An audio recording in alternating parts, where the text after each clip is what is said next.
un conocimiento milenario de prácticas curativas, de plantas medicinales, de aguas medicinales, de tratamientos medicinales, y más lejano, algo que hoy en medicina, y estoy entendiendo como medicina la alopatía, ya no existe, que es el amor.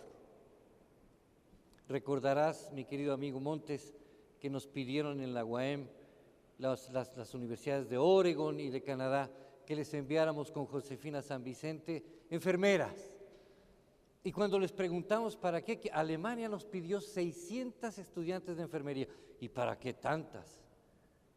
Para que nos traigan la ternura en el tratamiento. Y cuando fuimos a Linfield, a Oregon, y cuando fuimos a Ottawa y a Calgary, lo que les pedían los directores de hospitales es volver a enseñar a las enfermeras de esos países a dar tratamientos con ternura.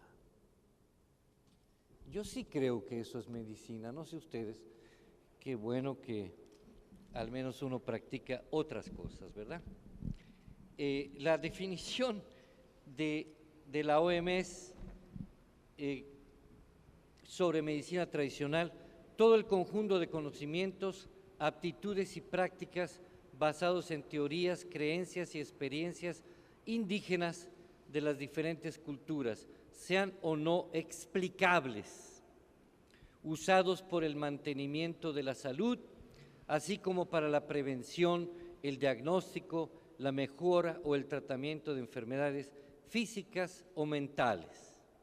Y después habla de las medicinas complementarias y alternativas como la referencia de un conjunto amplio de prácticas de atención de salud que no forman parte de la propia tradición del país y no están integradas en el sistema sanitario principal. Me acuerdo de esta reunión.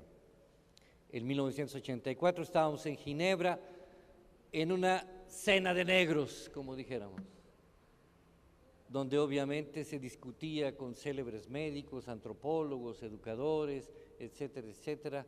Éramos cerca de 207 y era terrible, era aguerrido. Sacamos todos el hacha de la guerra y no fumamos la pipa de la paz para alcanzar estas conclusiones. Lo dijo la doctora, que me encantó su presentación sobre atención primaria. Efectivamente, hay muchas cosas que no están en la ciencia, pero que curan, y mucho tiene que ver la prevención. Simplemente dos datos interesantes. En China hoy hay 520.600 centros de atención en medicina que utilizan las medicinas tradicionales chinas. En Corea, en la República de Corea, hay 6.700 pequeños hospitales que utilizan la medicina tradicional. Y bueno, en Suiza, digo, así es así como escalofriante, ¿no es cierto? Parte de mi exilio lo pasé en Suiza, muchos de ustedes lo saben, y el rigor de los suizos es tremendo. Sin embargo, el 49% de los suizos no se curan con alopatía, sino con medicinas celtas de los antiguos suizos. Me consta, mis 7 años en la Universidad de Ginebra, junto con Piaget y Freire y otros, me enseñó que había que curarse con remedios y no con los médicos suizos, que son tremendos. Todo esto sucede en un ámbito internacional y nacional, en donde hoy 89 países del planeta han aceptado las medicinas tradicionales y las medicinas complementarias como parte de su aparataje de salud. 89 países, no estamos hablando de enchilame otra, estamos hablando de algo muy importante. Y también México. Sin embargo, nuestro querido Mario Rojas efectivamente nos enseña cómo Desde el Hospital de Santa Cruz de Huastepec, aquí a la vuelta, tuvimos la segregación, el afastamiento, el apartamiento. En ese caso y en esos momentos la Iglesia Católica fue devastadora de los conocimientos medicinales de nuestros antepasados, pero no pudo. Cortaron nuestras flores, cortaron nuestros frutos, cortaron nuestras ramas, cortaron nuestros troncos, pero no han podido cortar nuestras raíces. El Popol Vuh nos enseña muchas cosas importantes. Los hospitales pueblo de Vasco de Quiroga, que también fue para apartar la medicina purépecha. La República Mexicana, que fue devastadora en su aplicación, fusilamientos, 125 torturas, el allanamiento, la quema de casas, etcétera, etcétera. No se desesperen, estoy por terminar. Sin embargo, hay leyes internacionales como Alma Ata, obviamente, no lo tengo que decir, ustedes lo conocen, el convenio 169 de la OIT, las iniciativas constitucionales en medicina tradicional en México, la reforma del cuarto constitucional, dice Mario Rojas, la ley de salud en Morelos, en donde tú fuiste un actor fundamental en los cambios, te acompañamos un rato y lo que hiciste fue magnífico. Obviamente, la misma Constitución mexicana en una cantidad de artículos impresionante que defiende a la medicina tradicional mexicana, en su artículo 255, 256, 257 y 258, con 27 incisos. La norma mexicana de acupuntura, ¿por qué no? La acupuntura maya, lo sabemos todos, es equiparable o probablemente más amplia que la acupuntura china, porque además ahí las agujas se meten en peyote y cuando entra la aguja con la mescalina, órale compadre, a viajar se ha dicho y a ponerte bien, ¿no es cierto? La legislación sobre herbolaria, por ejemplo, que en 1997, dentro de la Ley General de Salud, bajo el artículo 224, toma una amplitud increíble. La farmacopea mexicana, su publicación, el libro es carísimo, ya anda en los 3,000 pesos, ¿quién lo puede comprar? Nosotros, y después lo fotocopiamos, obviamente, ¿verdad? Es nuestro, lo pagamos nosotros. La reforma del artículo 2 constitucional, a partir de Chiapas, con el EZLN, y los avances en la parte internacional.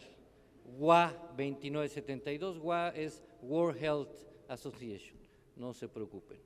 72, el 49, el 33, el 33.1, el 19, el 11, el 54, y todos estos firmados por México y aceptados internacionalmente por México. Y después viene toda la salud en las poblaciones indígenas. La pregunta sería, teniendo todo esto a nivel internacional, a nivel nacional y a nivel morelense, ¿por qué no lo hemos hecho? Esa es la interrogante que tiene respuestas. Tú lo has dicho, corrupción, infamia, dejadez, la ceguera, etcétera, etcétera, etcétera. Esto es político y es económico y es corruptible. La salud también se enferma, decía Malaquías Flores de Tepoztlán. La salud también se enferma, profe.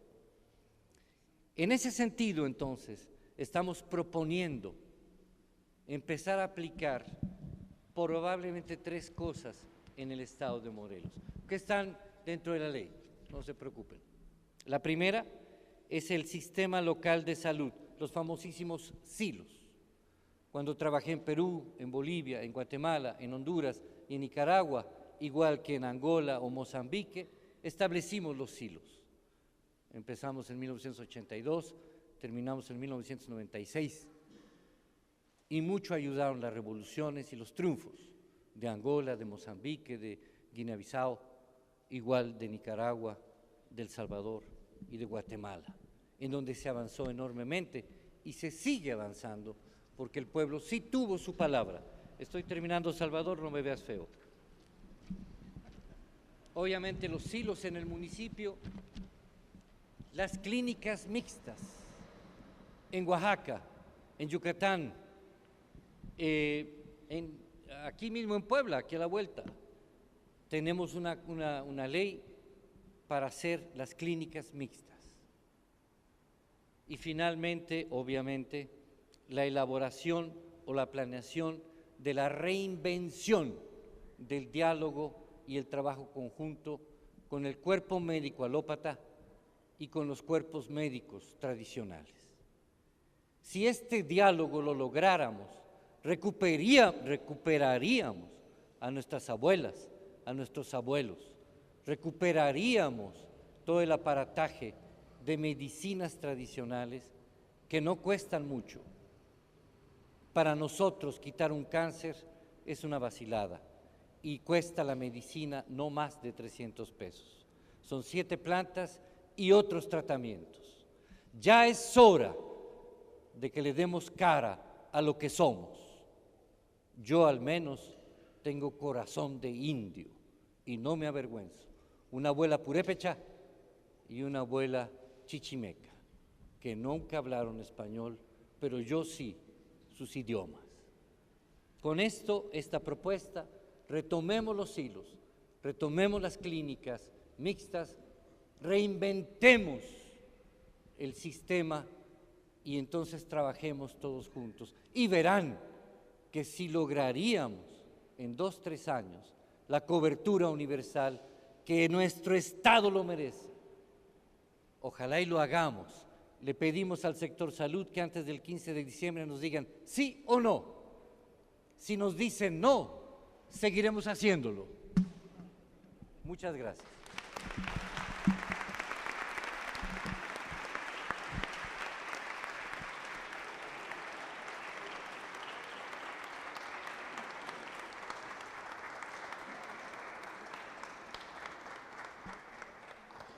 Gracias al doctor Arturo Ornelas por su presentación. Siguiendo el programa, vamos a tocar el tema de diseño de políticas públicas y para este tema nos acompaña la doctora Xochitl Romero Guerrero.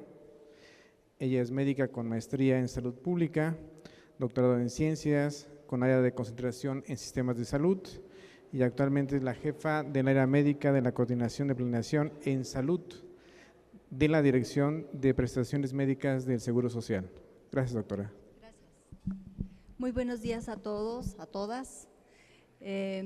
Saludo a las distinguidas autoridades y personalidades que nos acompañan, a mis queridísimas y queridísimos colegas médicas y médicos, y mis colegas del área de la salud también, y a todo el público que nos acompaña. Y bueno, lo primero que yo quisiera es darle un agradecimiento al Senado de la República por la oportunidad que me da de participar en este foro. Y bueno, el tema es políticas públicas. Para hablar de políticas públicas necesariamente tenemos que hablar de salud y de su contexto. Este es un diseño de la OMS en relación a los determinantes del proceso salud-enfermedad, que es un continuo. Todos sabemos que la salud y la enfermedad es un continuo, nunca tenemos ni total salud ni total enfermedad. Y la salud y la enfermedad es el producto de factores estructurales dentro de un contexto socioeconómico y político en donde hay una gobernanza, ¿sí?, que se encarga de la distribución y el ejercicio del poder, donde hay políticas macroeconómicas, que son las políticas que vienen del exterior y que son las políticas mundiales, internacionales en materia de salud y en materia de políticas sociales, las normas y valores culturales de la sociedad, ¿no? Acabamos de ver una presentación muy interesante en donde se aborda es una medicina alternativa, ¿no?, la medicina tradicional, etcétera. Y bueno, todo esto va a determinar una posición social al interior de la población que da como resultado una forma de que se dé la educación, la ocupación, los ingresos, la cultura, en donde intervienen también factores como el género, la raza, la etnicidad. Entonces, todo esto, los determinantes macroeconómicos nos determinan cómo esta sociedad se organiza alrededor de cuestiones tan fundamentales como son todas estas, y después hay otros factores que no son estructurales y en donde está las condiciones materiales de vida, la cohesión social, las organizaciones sociales, los factores psicosociales, conductuales y los factores biológicos, ¿no? Está ahí la genética, el sexo, etcétera. Todo esto traen como consecuencia un estado de salud de la población, también la forma en que se organizan los sistemas de atención a la salud, ¿sí? Y bueno, pues la distribución de la salud y el bienestar, que finalmente se están retroalimentando, ¿sí? Es de manera muy general. Pasamos a la siguiente, por favor. Bueno, después de la Segunda Guerra Mundial se inició un proceso de globalización a nivel mundial, en donde las políticas de ajuste estructural son más de mercado y menos de Estado, ¿sí? Empieza a surgir una tendencia de capitalismo y de mercado muy importante. Se le da mayor peso a la iniciativa privada en la toma de decisiones, en la provisión de servicios en todas las sociedades. Y esto en los países ahora en vías de desarrollo y en los países no desarrollados trae lo que estamos viendo actualmente es un déficit público, una deuda excesiva. ¿Por qué? Porque la riqueza se ha acumulado en muy pocas manos. Entonces, a nivel público tenemos todos estos problemas, excesiva centralización, ineficiencia administrativa en todas las esferas de los gobiernos, baja satisfacción de las demandas sociales, fragilidad en el sistema político democrático, políticas reduccionistas para grupos vulnerables y la lucha contra la pobreza. Entonces, la globalización corporativa está enfocada hacia la búsqueda de la eficiencia y el incremento de la producción y la productividad. Son conceptos que todos nosotros hemos visto, bueno, por lo menos en el ámbito de la salud, en el ámbito empresarial ni se diga, en donde la eficiencia, la productividad, la producción, que no necesariamente, ¿sí?, se relacionan con desarrollo humano y con la lucha contra la pobreza, más bien es al revés. La que sigue, por favor. Entonces, la economía, como resultado de todo esto, dentro del ámbito económico hemos visto que el empleo se ha pauperizado, ¿no? Se ha devaluado, las condiciones laborales han cambiado, ¿no? Actualmente la gente no goza de buenos salarios, no goza de prestaciones sociales, las condiciones del empleo son verdaderamente muchas veces hasta violatorias de los derechos humanos, ¿no? Hay migración, ¿no? Porque la gente a veces ya no tiene ni empleo, entonces hay toda una ola migratoria, ¿sí? Y cambia también la estructura demográfica. Bueno, este es otro factor que va a repercutir en la salud. Entonces tenemos que el gasto público social en general ha disminuido y sobre todo, y dentro de esto el gasto en salud, ¿no? Y el índice de desarrollo, lo que ha afectado el índice de desarrollo humano, ha afectado la alfabetización, la escolaridad y el gasto de Producto Interno Bruto per cápita. Las políticas pues son neoliberales, ¿sí? Son políticas que tienden hacia la acumulación de la riqueza, ¿sí?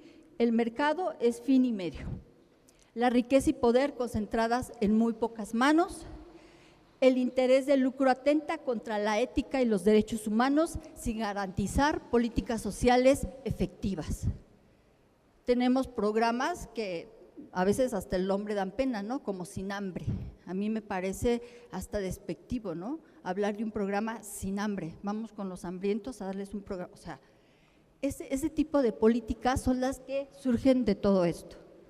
El mercado logra eficiencia, pero no equidad, ¿sí? Como les decía, la eficiencia y la equidad parece que están bastante peleados. La que sigue, por favor. Bueno, en resumen, en relación con las determinantes sociales, económicas y políticas, pues tenemos inequidades sanitarias, diferencias injustas y evitables.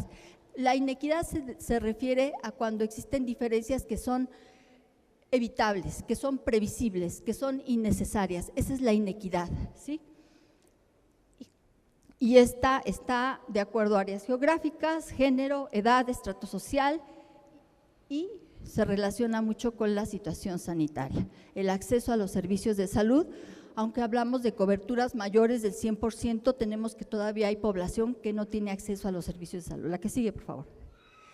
Bueno, de manera resumida, ¿no? Bueno, Oxfam hizo un estudio y bueno, ahí claramente ellos dicen, las acciones los accionistas y altos directivos incrementan sus ganancias a expensas de las condiciones laborales y salariales de los trabajadores y trabajadoras, la erosión de los derechos de los trabajadores, la excesiva influencia de grandes empresas para la formulación de políticas y el apremio constante de las empresas por minimizar los costos y maximizar los beneficios y las acciones, ¿sí? El 1% más rico de la población mundial acaparó el 82% de la riqueza de este planeta. Eso es la globalización. Las políticas públicas se quedan a un lado, ¿sí? Y uno de las cuestiones fundamentales para la formulación de políticas hoy día es qué tanto debe ser rector el Estado en la formulación de políticas. Cuando hablamos de políticas públicas, estamos hablando de políticas para la población, y si son políticas para la población, las tiene que ejercer el Estado, mayoritariamente con la participación social y con la participación de todos los sectores de la población, pero sí debe de ser el mayor rector el Estado, de acuerdo a mi manera de ver las cosas. Y bueno, la que sigue, por favor. La situación de las mujeres. Las mujeres trabajadoras, también de acuerdo con la Oxfam en su última publicación, se encuentran en la base de la pirámide en todo el mundo, ¿sí? Ganan menos que los hombres y están sobrerepresentadas en los empleos peor remunerados y más precarios. 9 de cada 10,000 millonarios son hombres. Sus vidas están marcadas por la desigualdad. Viven en medio del acoso sexual y carecen de derechos humanos fundamentales. Hay países en donde las mujeres tienen que llevar pañal para ir a trabajar porque no las dejan ni ir al baño. Hay países en donde las mujeres dejan de ver a su familia por días porque son muy explotadas. La que sigue, por favor. Bueno, aquí tenemos algunos datos de Coneval de 2016, en donde tenemos más de 62 millones de pobres en el país, en situación de pobreza y pobreza extrema, que son los que ya no tienen ni para comer, que es más del 50% de la población.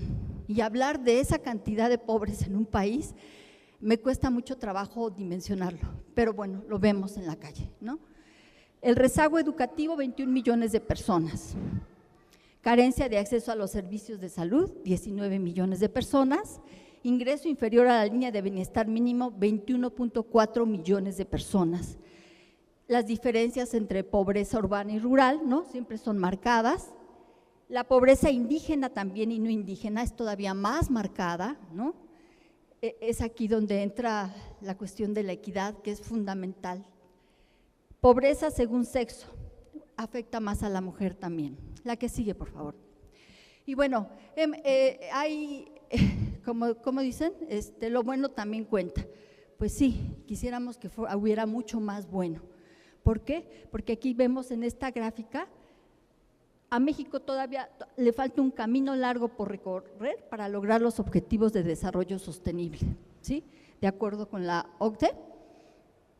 En pobreza, en alimentación, estos son los objetivos, los triangulitos. Para alcanzarlos, esto es México en estos temas,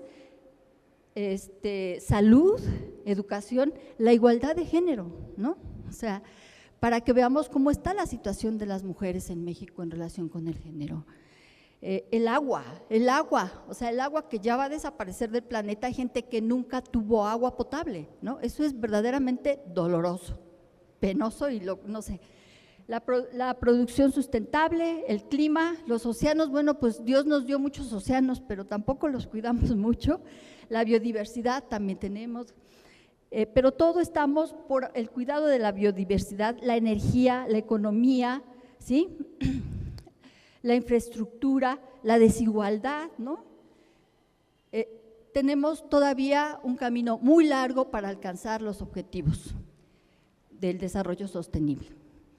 La que sigue, por favor. Y bueno, vamos a ver rápidamente algunos ejemplos porque tenemos corto el tiempo. Aquí está la pobreza, la amarilla es pobreza, la morada pobreza extrema, y vemos que todavía en México ha disminuido la pobreza, pero la pobreza también se ha medido de manera muy fraccionada. Entonces dicen, disminuyeron los pobres. Qué bueno, porque ya les dieron de comer algo. Pero hay muchísima pobreza todavía, permanece todavía muy elevada y muy lejos de los objetivos. La que sigue, por favor. En relación a la corrupción, aquí está México. La que sigue. La desigualdad salarial, ahí está México. La que sigue. Los cargos directivos que ocupan las mujeres, ya lo habíamos comentado. La que sigue. En relación con la informalidad en el empleo, ha bajado, pero todavía estamos como país con mayor informalidad en el empleo de la OCDE. La que sigue. La confianza en el gobierno hasta 2016, ¿no? Esta es la OCDE, todos los países de la OCDE, y ese es México. La que sigue, ¿cómo cayó, no? En este sexenio se ve muy clarito. Los resultados más deficientes en seguridad pública, ¿no? Entre países, aquí está México. La que sigue. En aprendizaje, no digamos en educación, para que veamos cómo al igual que la salud, cómo ha perdido calidad la educación, ¿no? Aquí está México y aquí está la OCDE, estamos muy por abajo. Nuestros niños tienen muchas deficiencias educativas. La que sigue.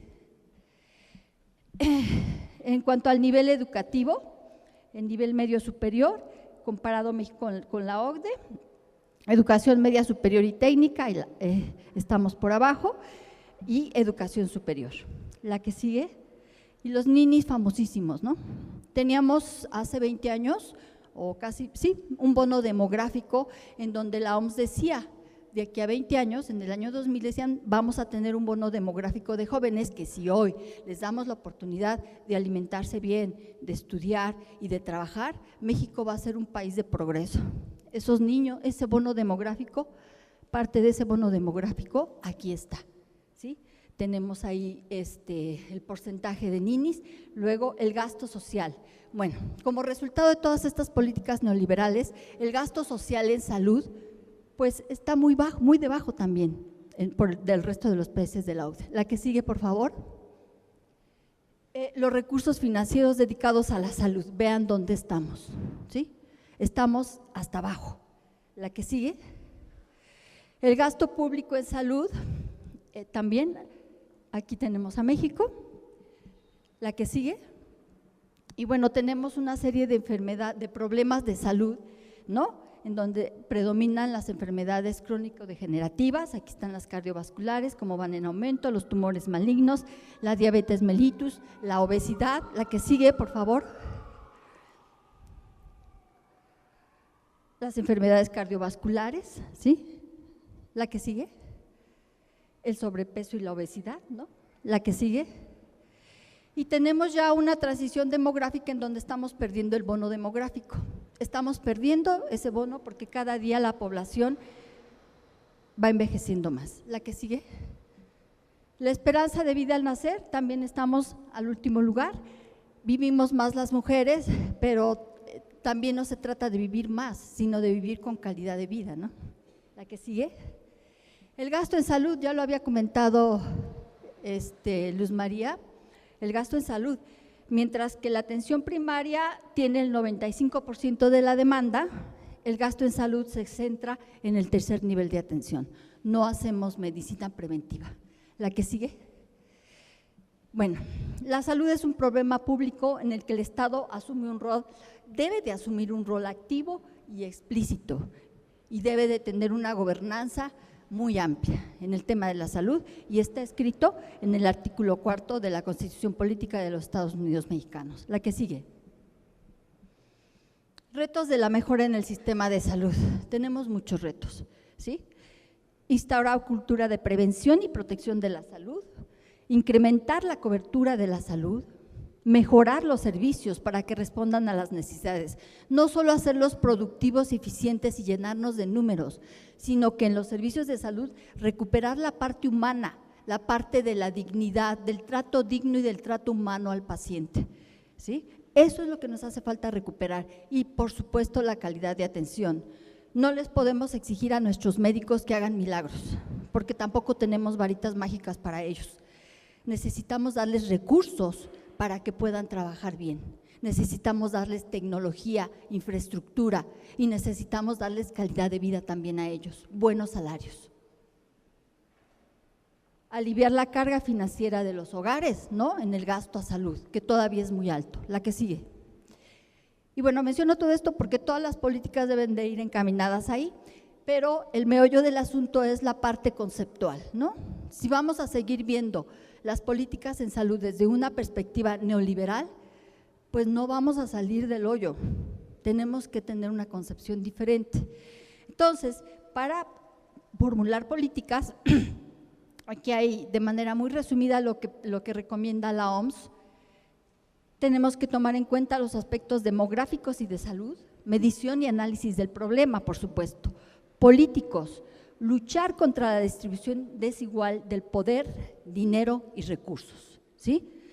Políticas incluyentes, toda la sociedad tiene derecho a participar y a ser parte de, ¿sí? Las socioeconómicos, mejorar las condiciones de vida, buscar la equidad y erradicar la pobreza. La pobreza es el oprobio de la humanidad. La pobreza se tiene que erradicar para que podamos empezar a querer hablar de salud, ¿no? Porque si no, lo que hacemos los sistemas de salud es curar y ese no es el papel de los sistemas de salud. La que sigue, por favor. Entonces, las políticas de salud, hay que reorganizar y fortalecer el sistema de salud, el gasto en salud, la gobernanza que les decía que es un punto fundamental. Si son políticas públicas, la salud es pública, el gobierno tiene que tener un papel predominante, ¿sí? Y debe de invitar a toda la sociedad, a la iniciativa privada también, pero el que toma las decisiones es el gobierno, con el apoyo de la sociedad. Y la calidad de atención. Tenemos hablando de calidad de atención, pues casi que desde que yo tengo uso de razón, ¿no? Y metemos los círculos de calidad y la calidad total, ¿no? Como ahora yo les diría, ahora vamos a buscar la equidad total, por favor, ¿no? Pero son conceptos a veces muy vacíos y todos estos conceptos de eficiencia, productividad, calidad, círculos de calidad, son conceptos empresariales que metieron a los sistemas de salud, yo siento que sin tener como el tacto para hacerlo, con poder realmente operacionalizarlos. No es lo mismo hablar de calidad total en una empresa que lo que quiere es ganancia, hablar de calidad en los servicios, que es una prestación, que es un cuidado a la salud, en donde tú no vas a tener una retribución, por lo menos dentro de los sistemas públicos de atención, ¿sí? Atención primaria a la salud, bueno, pues he hablado mucho del tema aquí, creo que todos lo tenemos claro, coincidimos, con ímpetu en la prevención, ¿no? Salud materno-infantil, que ya se mencionó, que es un indicador muy importante de pobreza y de marginación social, de acceso a los servicios de salud, enfermedades no transmisibles y emergentes. Hoy tenemos mucha manifestación de este tipo de problemas, estar preparados para estas enfermedades emergentes y reemergentes, accidentes. La violencia hoy día en nuestro país, no la podemos negar. Estamos hablando mucho de las enfermedades crónicas, pero la misma esperanza de vida ha decrecido en función de la violencia que estamos viviendo en el país. Y queramos o no, tenemos que hablar del tema. Ahí está. ¿Y quiénes la sufren más? Los jóvenes, las mujeres, los niños. Tomar en cuenta a toda la sociedad, religión, preferencias sexuales, género, edad, etcétera, ¿sí? Y fortalecer el uso de la tecnología de la salud, ¿no? Como ya lo dijeron en la primera presentación. La que sigue, por favor. Bueno, un poquito hablando de cómo se generan las políticas de salud, pues hay necesidades y preferencias en la población, ¿no? Ya hemos hablado aquí de diferentes preferencias y necesidades también. Hay características de la población, tenemos que identificar los principales problemas de salud, como comentábamos ya, enfermedades emergentes, reemergentes, nuestro medio ambiente, nuestro entorno social, la necesidad de tener nuevas tecnologías y utilizarlas e impulsarlas, el balance de las fuerzas sociales cambiantes en la concepción de la solidaridad y la equidad en el funcionamiento de la sociedad, y características políticas de las instituciones y diversos grupos sociales en cuanto a ganar, perder o mantener el poder. Es una lucha constante. Formular políticas es así, porque somos una sociedad muy diversa, muy plural, y tenemos siempre este estir y afloje en relación a las políticas de salud, pero siempre tenemos que estar ahí. La que sigue, por favor. Para cambiar el sistema de políticas tenemos que tener presente, hacer política es transformar la realidad, pero transformarla realmente y no hablar de números, sino de cambios no cuantitativos, sino cualitativos, de cambios más allá, cambios estructurales de fondo en el sector salud que garanticen un acceso universal. Formular políticas es establecer prioridades, y todos lo sabemos. Tomar en cuenta las determinantes sociales y las necesidades básicas. Si todo lo que vemos es prioridad, no estamos estableciendo prioridades. Sin recursos no hay política, es así de fácil, ¿sí? Tenemos que tener un presupuesto cuya prioridad debe ser el beneficio social. Y formular políticas es organizar acciones, establecer planes estratégicos de acciones enfocadas a disminuir las brechas sociales, a combatir la inequidad y la pobreza. La que sigue. Bueno, estas son reflexiones en relación al tema. Identificar cuál debe ser la cobertura indispensable y cómo debe la población de proveerse de ella constituye una discusión en términos de valores. Ya lo vimos en este foro, ¿no? No debemos olvidar que en el gran aparato de nuestra civilización, todos, en algún momento de nuestra vida, todos somos pacientes. Las políticas en salud deben ser respetuosas con los derechos de las personas, deben humanizarse, deben dignificar la calidad del paciente y la calidad del médico. No solo dar años de vida debe ser una política, sino vida a los años del doctor Ladonde. La que sigue, por favor. La salud pública, pues, en resumen, de los mexicanos está en riesgo. Estamos a tiempo de reorientar todos los esfuerzos en un nuevo paradigma, la salud universal. La que sigue. La estrategia es formular políticas de acceso y cobertura universal a la salud, pero de acceso real, porque hay conceptos hoy de acceso efectivo que a mí me dejan un vacío enorme en el acceso. Hacer un llamado a todos los actores involucrados para que el sector salud amplíe progresivamente los servicios de salud integrales y de calidad. Y tenemos que entender que esto no es decir, vamos a hacer esto, no, es un proceso dinámico que se va a ir dando a lo largo del tiempo, con la participación de todos. Más allá del sector salud, las políticas deben de ir mucho más allá del sector salud, ¿sí? Deben de abarcar todos los sectores que están determinando la situación de salud del país. Las políticas deben de dirigirse, los planes, programas, etcétera. La salud es un componente fundamental del desarrollo humano sostenible y el acceso universal a la salud y la cobertura universal son esenciales para el logro de mejores resultados sociales. La que sigue. Tenemos 6 años para que el derecho a la salud sea verdaderamente, para que la salud sea verdaderamente universal y el derecho también. Y tenemos 6 años para consolidar la 4ª transformación en materia de salud. Gracias.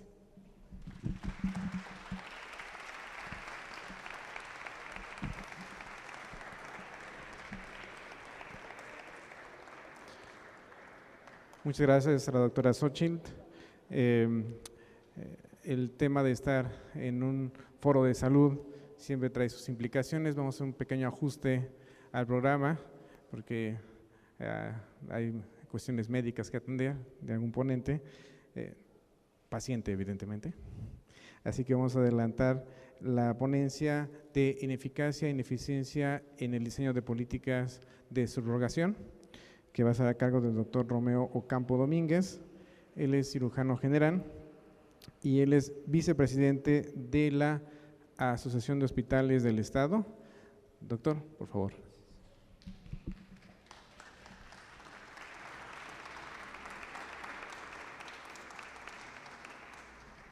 Buenos días a todos.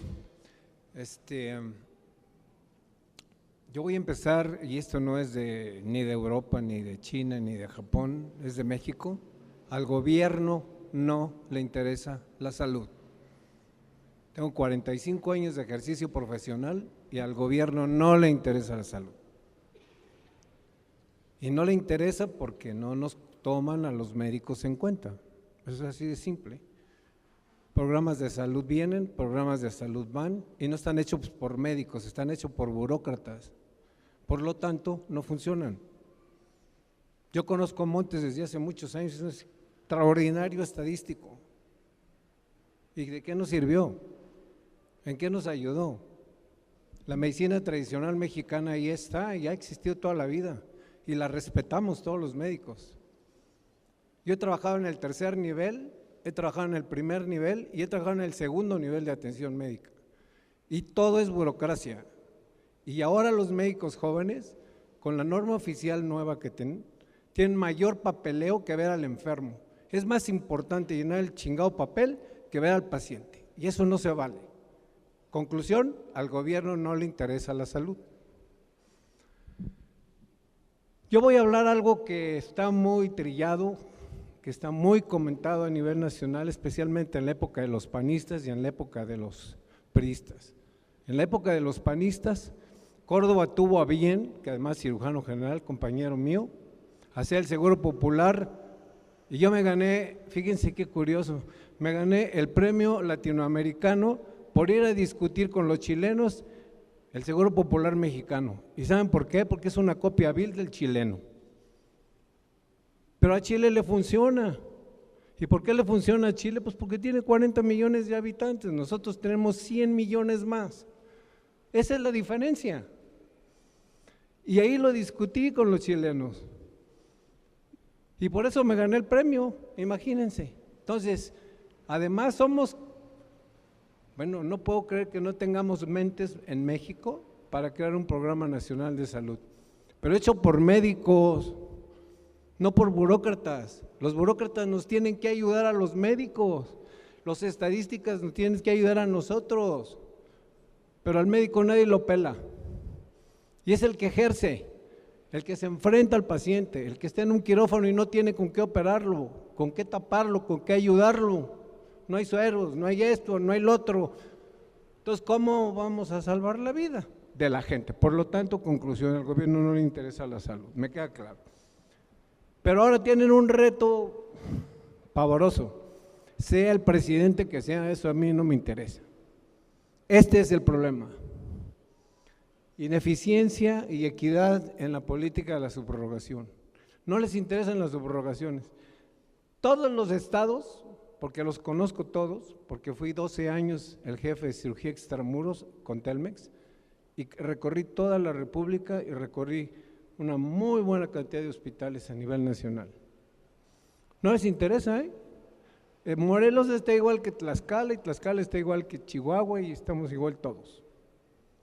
La que sigue, por favor. Esto es lo que les interesa para que salgan del apuro, y más vale que lo hagan rápido, no les queda otra. El seguro está rebasado, hablan de estadísticas y de números para llenar papel, y ahí se van. El seguro social es el seguro más caro que hay y no se lleva un carajo. Va usted con el médico familiar y el tipo le da una receta sin verlo. Va usted al ISSSTE y es la misma historia. ¿Cuál primer nivel de atención? No existe, no les interesa. Entonces, ¿qué hace el segundo nivel? Lo ahoga. Todos esos pacientes pasan al segundo nivel y el segundo nivel está ahogado a nivel nacional. ¿Y qué pasa con el tercer nivel? Lo que hicieron mal en el segundo nivel lo paga el tercer nivel y ese sí es caro, muy costoso. Esa medicina sí es cara. La subrogación pues es una figura jurídica, obviamente, y es un reemplazo, es una sucesión. Se trata de un negocio jurídico mediante el cual la persona sustituye una obligación, sí, eso es. Jurídicamente eso es una subrogación. Adelante. La subrogación en servicios de salud tiene por objeto prestar una atención médica a la población. Eso es todo, no hay otra cosa.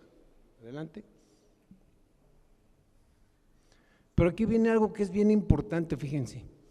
Aquí están metidos los sindicatos. Y aquí es donde el gobierno ya tuvo su primer trancazo. Eso se va a enfrentar el señor López Obrador, pues yo lo quiero ver, a ver si es tan machito para entrarle a esto. Ellos no permiten que nosotros entremos, no permiten que el pueblo de México tenga una subrogación médica por exceso de trabajo a nivel institucional público. Estas son las causas. Entonces quieren una acreditación. ¿Qué es la acreditación? Calidad en el servicio. Entonces lleva un fulano al hospital y empieza a ver el techo, los quirófanos, que esto, que lo otro, que la lámpara, que la seguridad, que la planta de luz y que la que por acá, que por allá, que por acá, que por acá, que tenga todo lo necesario. Eso es la acreditación. Ahora yo les pregunto, ¿de qué sirve tener un hospital con todo el lujo posible si tiene una punta de idiotas de médicos metidos en el hospital? Si lo que se van a morir son los pacientes, coño, revisen a los médicos, que sean acreditados, que tengan una carrera profesional bien hecha. Eso es la acreditación de un hospital, no el edificio. La acreditación está basada en esto, en edificios. La que sigue, por favor. El otorgamiento viene por el Seguro Popular. Si no estás acreditado, no tienes derecho a ayudar al Seguro Popular. La que sigue, por favor.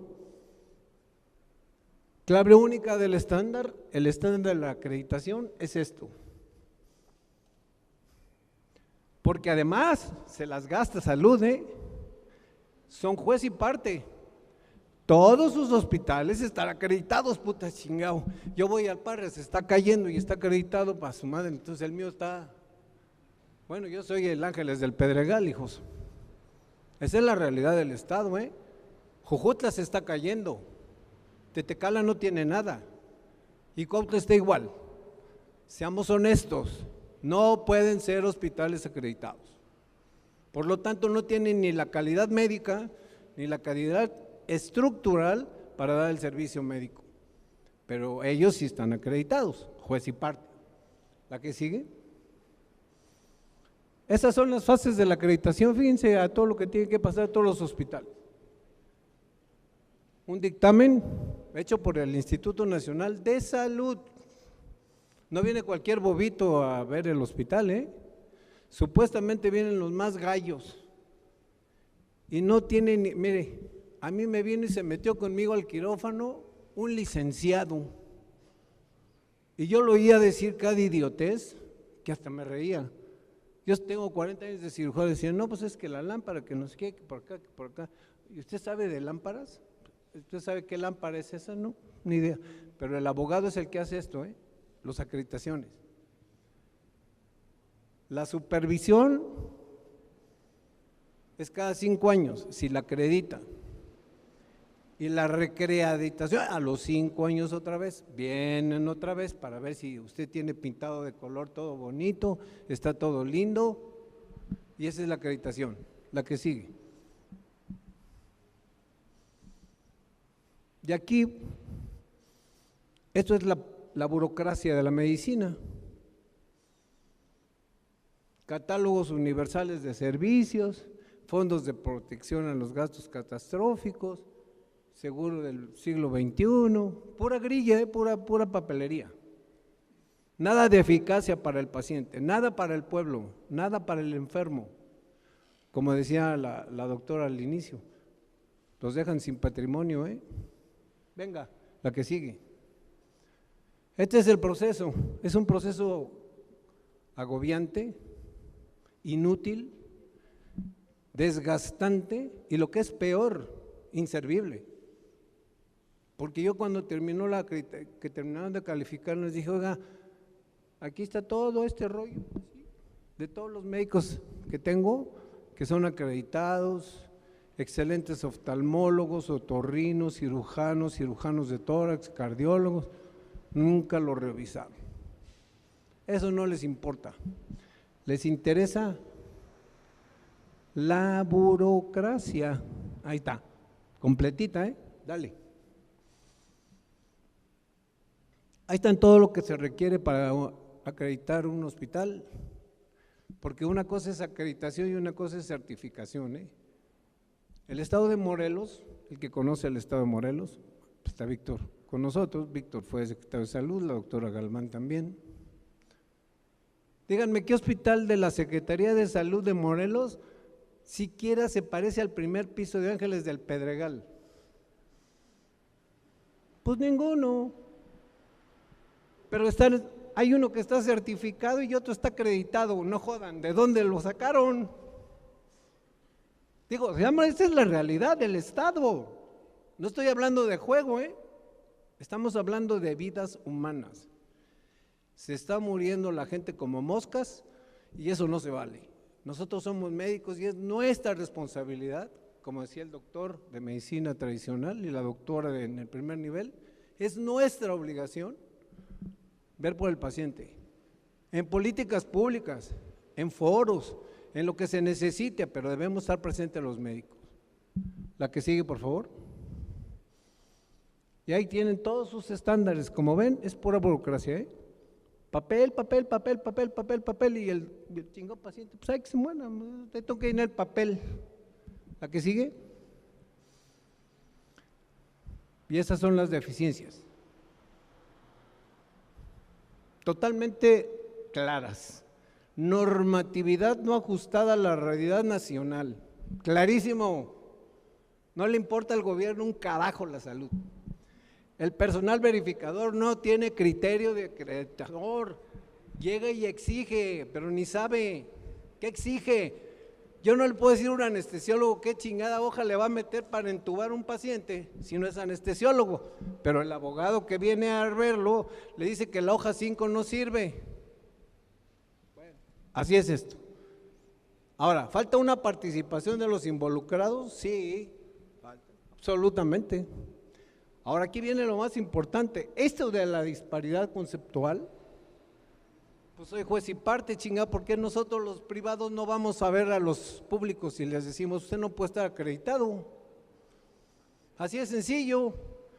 ¿Por qué presta servicios si usted no está capacitado para darlos? Porque es la Secretaría de Salud.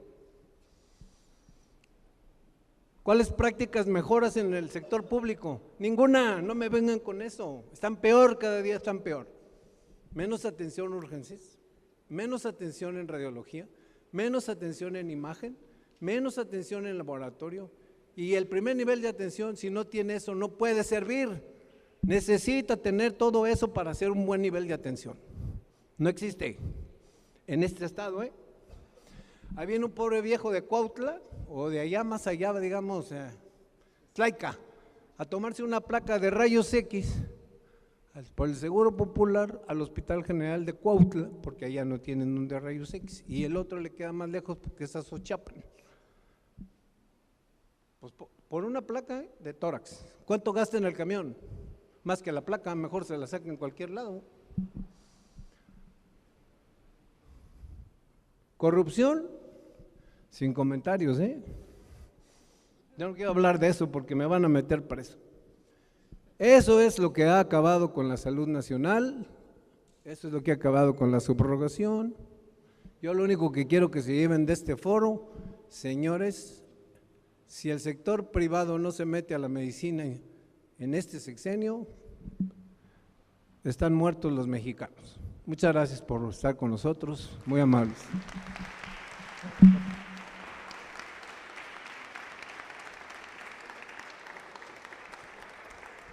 Muchas gracias, doctor Romeo Campo. A continuación vamos a escuchar al doctor Alejandro Nafate, que es médico y maestro en ciencias en sistema de salud, junto con el doctor Víctor Caballero, que es médico y exsecretario de salud, quienes van a hablar sobre déficit de infraestructura. Les voy a pedir que nos apeguemos a los 10 minutos de favor. Muchas gracias. Doctor Alejandro, ahí viene. No sé quién comience. Voy a poner el reloj para que no. Gracias. Si puedo leerlo de arriba, desde arriba. ¿Cuál es su ponencia? No traje ponencia, lo voy a leer, entonces me voy a colocar allá. Sí.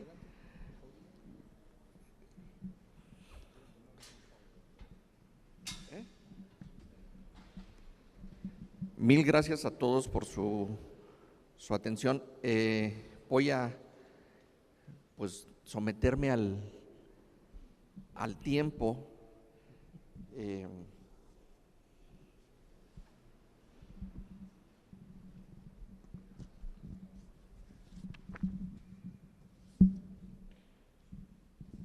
Listo. El componente de la cobertura de salud es uno de los tópicos más importantes justo en los sistemas de salud de nuestro país. El aumento de la esperanza de vida y la creciente exposición a los llamados riesgos emergentes van relacionados en su mayoría con estilos de vida poco saludables. Ustedes recuerdan que cuando estudiamos epidemiología siempre nos decían que la tríada epidemiológica era huésped, agente y medio ambiente. Nos tardamos más de 100 años para regresar justo a lo que nuestros antepasados habían establecido, que una de las condiciones, quien antecedió esta ponencia, hablando sobre medicina tradicional, marcó muchísimo el contexto de que nuestros pueblos ancestrales decían que el estilo de vida era cuasi fundamental para los pueblos ancestrales, para el contexto de la salud, enfermedad y los equilibrios. A mitad del siglo pasado, alrededor del 50% de los decesos en el país se debían a infecciones comunes, problemas reproductivos y padecimientos asociados a desnutrición. Hoy, agradablemente, esas enfermedades concentran menos del 15% de los decesos, mientras que los padecimientos no transmisibles y las lesiones son responsables de poco menos del 75% y 11% de las muertes en nuestro país. De todo esto, dos caminos se observan en el ámbito de la salud.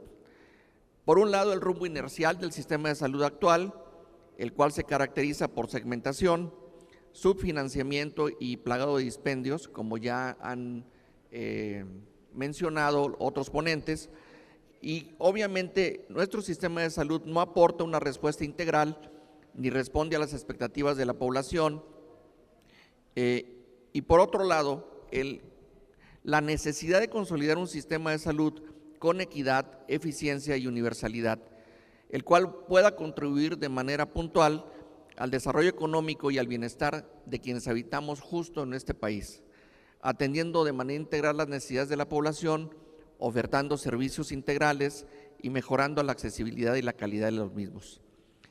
Esta alineación armónica de los recursos físicos, humanos y materiales, así como de las estructuras organizacionales, debe contribuir a que los servicios se den de manera efectiva y satisfagan obviamente las necesidades de los usuarios.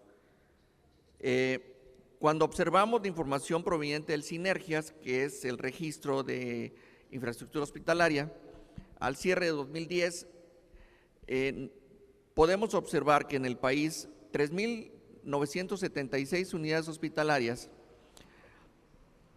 De estas unidades hospitalarias, 66.4% eran unidades privadas. Sin embargo, las unidades privadas lo que tienen es que no cuentan con la infraestructura necesaria para responder a las demandas de atención. El sector público, por otro lado, en control de la Secretaría de Salud y de los servicios de salud estatales, en conjunto cuentan con 719 hospitales, y brindan puntualmente o intentan cubrir la mayor parte de la demanda de servicios. El IMSS gestiona 600